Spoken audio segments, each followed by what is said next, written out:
Welcome to the second LEGO Speedrunning monthly recap, where we cover all of the important events that take place on a month-to-month basis. The month of May was home to marathons, world record tradebacks, and of course plenty of glitches. But first, let's cover the winner of the monthly challenge. The category for May was LEGO Harry Potter Years 5 through 7, restricted no levels early. And on the 28th of the month, Quasar set a 2:22:15, winning the challenge with just a few days to spare.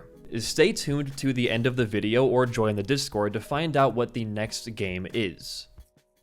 Meanwhile, in other LEGO Harry Potter news, LEGO Harry Potter Years 1 through 4 saw its second big month in a row. This month started off with the strats found in the previous month being implemented into runs of the game. Chess skip being one of them, and is already a necessary trick in top level runs. Also, two massive new cutscene skips were found on the 16th of May. The first of these, in level 1-3, involves exiting the room at the same time as you hit the end level trigger, allowing you to exit and skip the cutscene.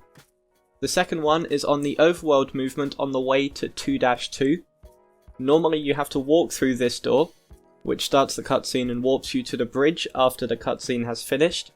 However, if you do a pet recall through the door, only the normal door trigger is hit, allowing you to walk to the bridge freely and save time by doing so. Combined, these time saves add up to just over a minute in standard any percent. 3 more minor cutscene skips were also found, alternate ways of doing both 2-2 and 2-3 cutscene skips, as well as 4-2 cutscene skip being found. This is not going to save time though, as you need to backtrack all the way with one character to the start of the room, and then you have to do extra overworld movement to skip what is already a short cutscene.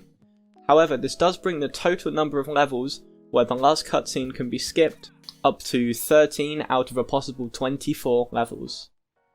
With this, Flaming Laser achieved a new any percent standard world record of 2 hours, 21 minutes and 19 seconds on the 28th of May.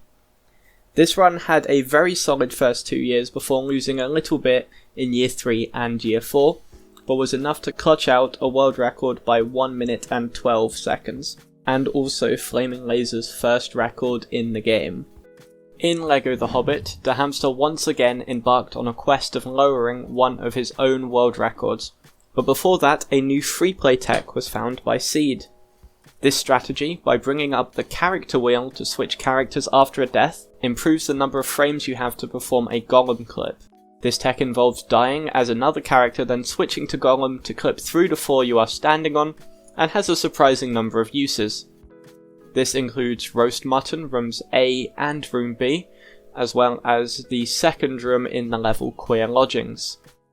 And then, on the 20th of May, Hamster started his quest to bring down the No Levels Early No Cut world record. He started off with a modest 10 minute 37 second world record, before bringing it down by another minute to 1:28:00 just 3 days later. Both of these runs used a very difficult skip in A Warm Welcome to try and save time. However, the trick is very tough, so in the 1:28 he ended up losing multiple minutes to it. So then 2 days later, he got on a really good pace run and opted not to go for this trigger, improving the time by a massive 6 minutes to a 1:21:13. This is not the end of the runs in this category, however, as he is pushing for a sub 1:20. He did have the time, however, for a few co-op restricted any percent runs, and carried me to a new world record of 25 minutes and 30 seconds. I'm happy to announce that in the following weeks, the LEGO Batman 1 community is planning on organizing a 100 race day. With LEGO Batman 1 being a short 100% run, we hope to get a lot of participants for a community event where we all race 100% of the game.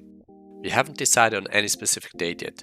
As soon as there are more information, we will share them in the LEGO Batman 1 Discord.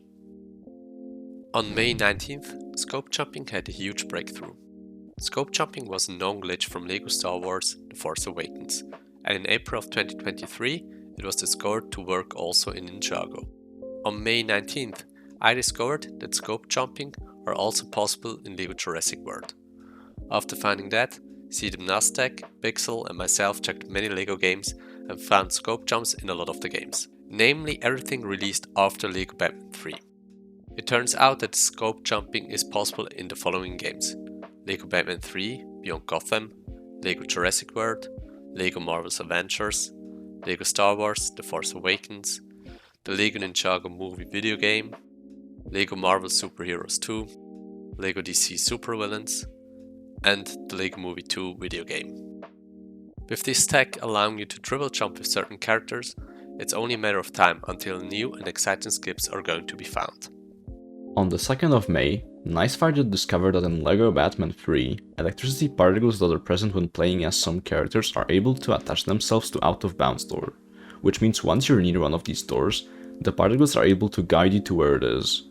This tech, however, isn't just exclusive to LEGO Batman 3, it has also been proven to work in LEGO Marvel Super Heroes 1, LEGO Dimensions, LEGO Marvel's Avengers, and LEGO Marvel Super Heroes 2.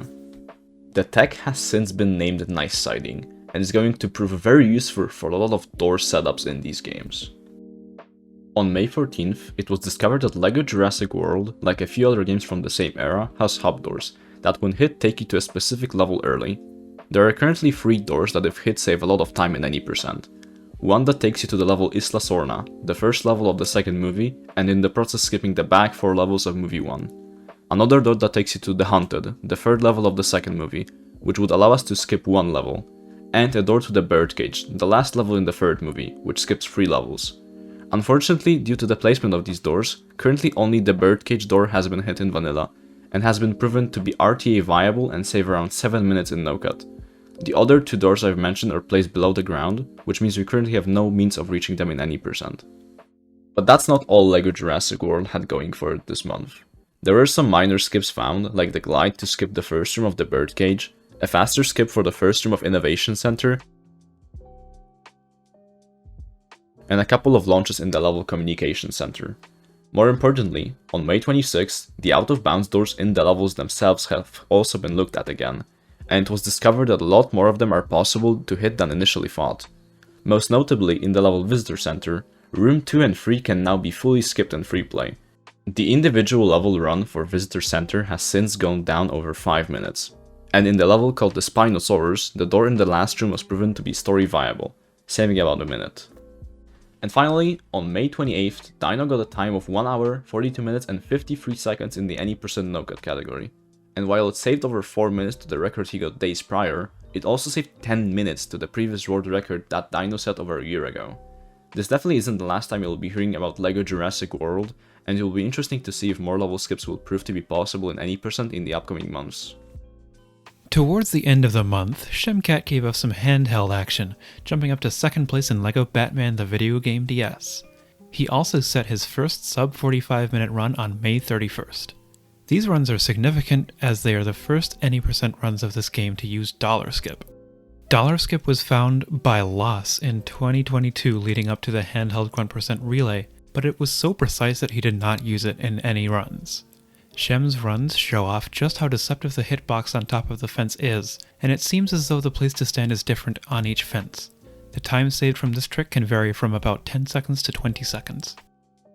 Now for some marathon news, and sticking with Shemcat, on May 19th, ESA posted their first round game selections for summer 2023, including a run of LEGO Star Wars The Complete Saga DS free play by Shemcat. I may be biased, but this is my favorite speedrun category of all time, and Shem is an excellent performer, so I highly recommend checking out this run when it happens. But let's talk about LEGOthon now. The month of May saw LEGOthon 2023 submissions open, and I am very happy to say we received a lot of submissions involving the new developments found recently in LEGO Speedrunning. We also had a decent number of submissions from games that have not yet been featured. Stay tuned for the schedule, as the mod team plans to release the schedule shortly. Much like April, LEGO Racers saw plenty of improvements, with Vincent Oron beating the Amazon Adventure Alley world record in 2 back-to-back days, with the time now sitting at a 109.540. Just a week later, Janik was able to get the Desert Adventure Dragway single-track record using new tech discovered last month. though Vincent couldn't let this new time slide, and returned to steal the record back with over a second of improvement and nearly 2 seconds ahead of his previous PB. Time will only tell how much further this track can be pushed. In relation to the more niche LEGO Speed games, the LEGO Battles leaderboard was split between console and emulator. On the very first day of May, Seedom found a viable way to skip the Wookiee Cookie level in the Force Awakens freeplay. By using a VSync launch and some extended flight, he was able to snag the free play world record with a 48:03. 4 days later, a speedrun marathon known as the Kessel Run began. It's a collection of speedruns from various different Star Wars games, and this year, LEGO had 2 runs in the event. Chess ran the Force Awakens any percent with commentary by Chimkin on the first day of the event, and Anonymous ran the complete Saga free play on the second day, with both being incredible runs. Speaking of TCS, just a couple days after the Kessel run, Zach got the all canisters record by 1 minute and 10 seconds RTA. The category has you not just getting every mini-kit in the game, but also the blue challenge kits. And wouldn't you know it, 11 days later, he did it again, this time with a near 4.5 minute improvement. They said it couldn't be done. Heading back to May 3rd, Metalstring managed to steal the single-episode Raiders of the Lost Ark record from Chimkin in LIJ1. But just 3 days later, Chimkin came back, tied the record, and then beat it just a couple hours later. The following day, Chimkin beat his own record again, another 2 times. 5 days later, just for good measure, he did it again, setting the category's first sub-23-minute time. And that was just about every major event that took place this May. If we missed anything, let us know down below. The game chosen for June's monthly challenge is LEGO Marvel Superheroes Any Percent, and you can find more information in the LEGO Monthly Challenge Discord. Thanks for watching, and we'll see you next month.